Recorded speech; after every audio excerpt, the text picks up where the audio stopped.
Magandang araw sa inyo mga chong. Dumating na pala ngayon yung in-order natin na automatic water level control valve. Kaya naman ikakabit na po natin ito dito sa drum na pinag-iimbakan natin ng tubig sa mga alaga nating baboy. Medyo makakalimutin na kasi tayo mga chong dahil na rin siguro sa medyo marami tayong inaasikaso. Kaya madalas po natin na naiiwanan na bukas yung supply ng tubig dito sa kulungan ng mga alaga naming baboy. At madalas po itong inaabot ng magdamag na nakabukas lang. So napakalaking sayang po nun sa resources natin mga chong, lalo na ngayon na tag-init ay kailangan natin magtipid ng tubig. Kaya naman naghanap na tayo ng paraan para maiwasan natin na nasasayang yung tubig dito sa kulungan ng alaga nating baboy kapag ka naiiwanan natin na bukas yung supply nito. Madalas rin kasi na umaabot ng mahigit 1,000 yung bill na binabayaran natin sa tubig buwan-buwan, kaya naman ito po yung nakita natin na solusyon para kahit papano makatipid tayo. Ngayon na nakapag-install na tayo na ito, kahit papano ay hindi na natin iisipin kung naiiwanan man natin na bukas yung supply ng tubig dito sa kulungan ng mga alaga nating baboy, dahil kusa na itong mamamatay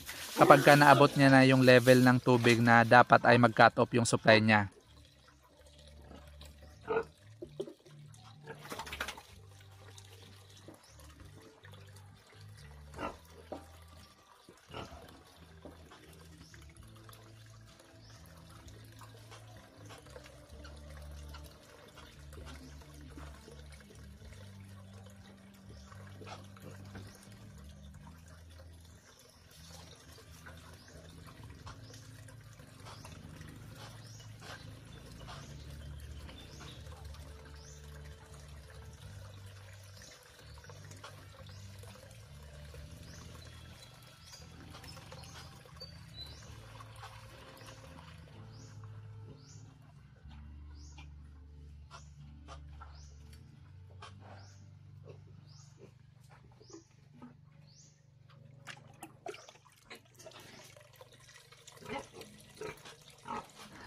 Ayan, kung makikita nyo po mga chong ay gumagana po itong ikinabit natin dito na water level control valve. That's all for today's video mga chong. Thank you for watching and happy farming!